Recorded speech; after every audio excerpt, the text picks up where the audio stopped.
Welcome to Counsel and Community.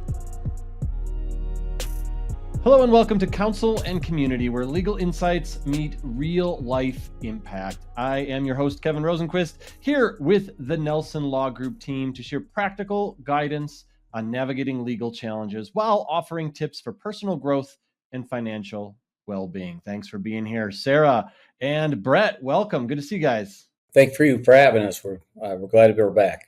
Yeah, so co-parenting, we're going to talk about that today. We're going to talk about how to co-parent without conflict, which is easier said than done sometimes. But we want to support the child, stay out of court, all that stuff. So what are, and you guys are very experienced, what are some of the common mistakes you see that divorced parents make when they're trying to, for lack of a better term, win at parenting instead of working together? It's a loaded question. Sorry. Whenever you put the word win in a divorce proceeding or in a proceeding involving a child, that's the first problem. No one wins in a divorce or when a relationship that created a child or children ends. There's just no winners. There just isn't. And when parents try to posture in the relationship and try to win either in the child's eyes or to get what they perceive is what they're entitled to, it just causes problems. The parents aren't when those particular situations typically putting the kids' interest at the forefront, and ultimately we're supposed to be making decisions that are geared toward and focused on the kid's best interest. And when you start talking about winning it, I won this part of the case or I won that part of the case, that really gets lost. The best interest is not about, and it very rarely correlates to either party winning. Both parties typically end up in a situation where they feel like they've lost something because there's only one kid and two people to share it. Yeah, that's a tricky situation because you got emotions running heavy, running high, and how difficult is it for you guys to, I don't know, sort of, you have to kind of be like some sort of a therapist at the same time. I know you're not licensed therapists, I would imagine. We'll get that out of the way, but trying to balance the emotion with the actual divorce itself and the custody, how do you help people do that? Right. I guess, getting back a little bit to the the win part. I guess the easiest example would be, a child is with mom or dad and she wants to participate in a school activity, and that school activity would consume one or both parents' time. And a parent objects by saying, oh, well, that takes away my time. And, they go to court and they fight over that. And ultimately if the child is able to participate in the activity, both parents are going to lose some time. Mm-hmm. But if the parent wins and the child is not allowed to participate in that activity while on that parent who won has possession, the child loses because in the child's teammates or whatever the activity is, because they're only able to participate, let's say it's every other week. And, that's not fair to the child. It's not fair to the other participants in the activity. But dad or mom would have perceived to have won that particular issue in court. So that's probably one that comes up the most. And I consistently tell my clients, it's not your time, it's y'all's time. And you need to be willing to allow your child to grow and be involved in different activities. And if it consumes your time, it consumes your time. Be the person that's running the child back and to and from that activity. And I always ask, well, what would you do if if the family remained intact? And that's interesting. Yeah. More often than not, they would be participating in an activity, and they'd be participating in that activity, and there'd be no sweat off the parent that's losing time, because that's just the kid's activity, which even in the divorce context, it's still the kid's activity. But they have some leverage and they can make the other parent squirm some, because the other parent is typically very mindful of the need for the child to participate in the activity. So when you boil it all down, it really comes down to one parent trying to manipulate and control the other parent. and they're using the child as the pawn, and it's unhealthy, it's destructive, and leads to long-term problems. Well, and I think Brett has, myself and Rana here in the office, and we do kind of the mental health component. And so we do work with people on managing their emotions and managing their reactivity. And I just heard Brett yesterday sitting with a client, they were talking about some custody and what worked best for them. And he redirected them back to, okay, but what's best for the kid? That's a long time for the kid to be without either parent, And so he will often redirect people back to the child's perspective and not necessarily what the adults want.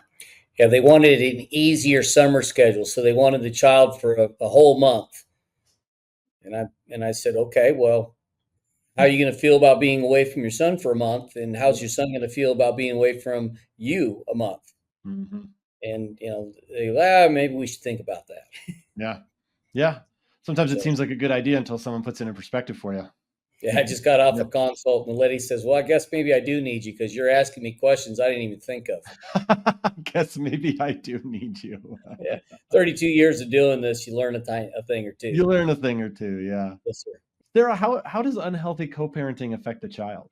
Oh man, children identify, in their early stages in child development, and you can read about this, they identify as each of their parents. So they're one half mom and they're one half dad. And so when we are disparaging the other parent, or we are, trying to tear them down, even with our body language or just our energy in ourselves when we're talking about that other parent, we are teaching our children to hate half of who they are. And it is the most destructive thing we can do for kids. These kids that have toxic co-parenting relationships with their parents, they do worse in school. They have a higher risk of depression, suicide attempts.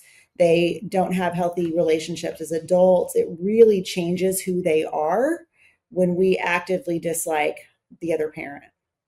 Are there tools, apps, anything like that you guys feel are very effective for facilitating good communication between co-parents? Yes. There's apps. Our Family Wizard, my App Close are two that are commonly used in our area. Any type of electronic communication is better than oral communication because there's a record of it. Sure. And when we have a high conflict case and we have a parent that is involved in a communication, well, let's put it this way, when communication can be improved, I like to have that party, who's my client, print out all their text messages and take them to their counselor and review them, because there's usually a lot of toxicity in there, and they can help process that stuff. Sarah's real good at that. And then we have Ron in my office who helps teach you how to communicate with your co-parent effectively. And it's very, very, very powerful in a contested custody case when you can see the dramatic change. And I've had two cases recently where we've been able to show at trial how much improvement our client has made in the communication process, and the judges rewarded our clients with favorable results on the issues in the court case. It's proof that our client can actually do what's required, and there's proof that even in spite of the lack of the other parent to, I guess, meet them in the middle with equal improvement in the communication. So it's powerful. I mean, the written word, it's a document. It says what it says. It's not he said, she said, and it's powerful to see that. And on the other half, dealing with the mental health professional or with Sarah, with Rana, the individual grows, and they often are mortified in the way that they read. They're reliving these activities, and they're seeing firsthand how ugly they were, and it's powerful to them. And then we can kind of have a role play about how that communication impacted their children, or could impact their case, and how to more effectively communicate and actually get something accomplished. So Our Family Wizard and AppClose make those processes a lot easier, a lot more cost effective, just by the ability to get the messages in a usable format very easily. Text messages and emails are it's possible. It just takes a lot more time to organize them in so that they're meaningful to use. So, but we really press our clients and push them hard to grow during this process so that they leave our offices as better communicators. It benefits them in all aspects of their life. I mean, if you improve your communication with your co-parent, can you imagine how much better a communicator you're going to be in the workplace? Mm-hmm. Mm-hmm. And even in Our Family Wizard, there's opportunities to offer to swap schedules. You can put the child's calendar in there. You can put reimbursement requests. So in a highly contentious situation, there's really no reason to talk to the other person. Yeah. It removes all of that, and all is in a recordable format. So it's a great tool. My kid's dad and I get along great, but we use tools just to keep everything organized. Mm-hmm. Yeah. The organizational aspect is like another part of that. Yeah, absolutely.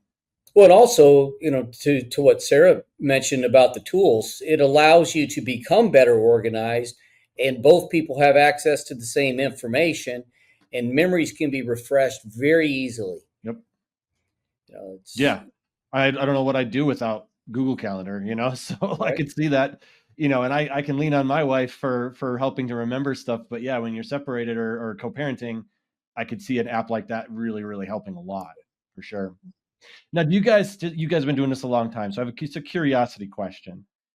Are your texts and emails and all this stuff, have they been helpful in your experience with co-parenting, or has it made it worse? Maybe somewhere in the middle? It's taken away a lot of the he said, she said, because people don't talk anymore. They text. Right.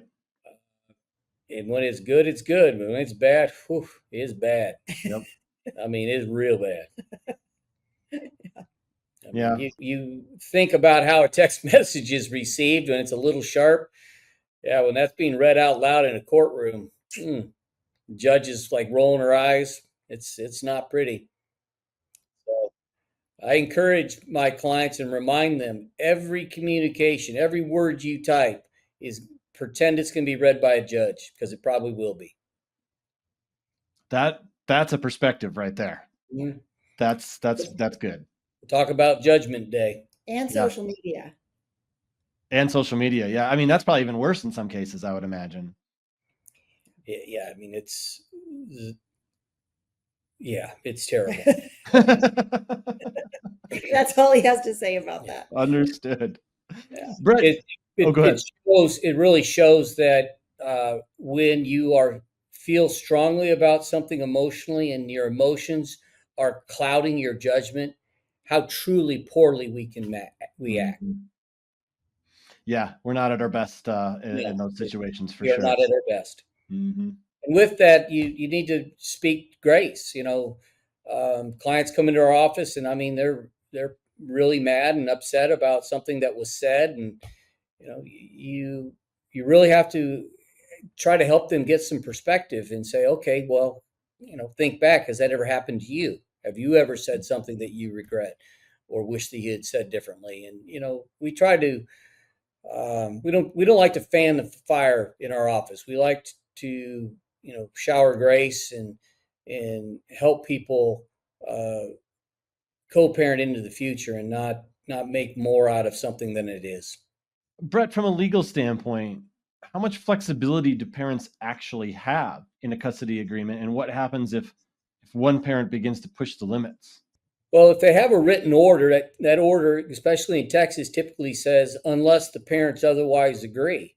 And so long as they agree, they have a tremendous amount of flexibility. And I like to use the phrase, you reap what you sow. And it's biblical. But if you want something from your co-parent, you best be willing to say yes when something's asked of you. And I suggest to clients that before you say no, ask yourself why it's a no. Do you have specific articulable plans during that time that's being requested that can't be changed And if the answer is yes, I do, then the answer is appropriately no. If it's for any other reason, you really need to reconsider why you're saying no. Because at the end of the day, if a parent is asking for time to do something with a child that isn't on their time, it's usually something significant, something that the child would really enjoy doing. And you need to consider that. Not, oh, well, I wish I could do that, or I should have thought of that, or I want to do that. All of those are subjective, invalid reasons to say no.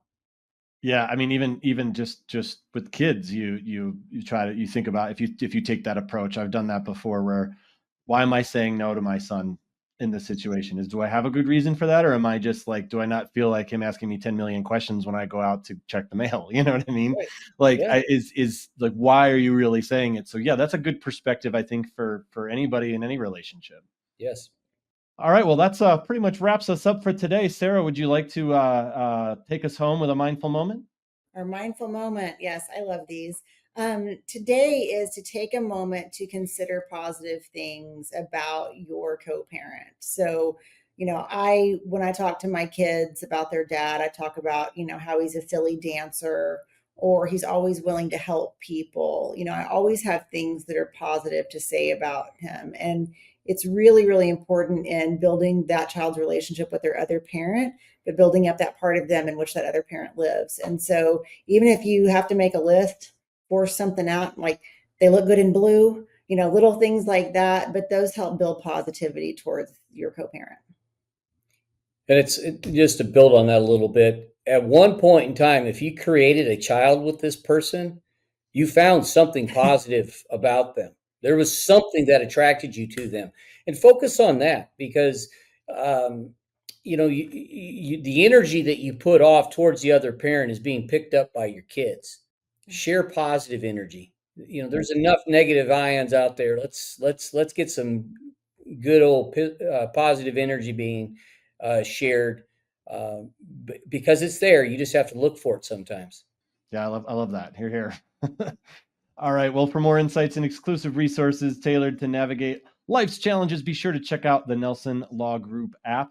It's specifically designed to support you through the divorce process and with expert advice and community resources. And don't forget to subscribe to our channel, like our videos. We very much appreciate you being here. I very much appreciate both your time. Brett, Sarah, great chatting with you.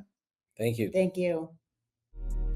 Thanks for watching. Be sure to hit that like and subscribe button and leave us a review in the comments.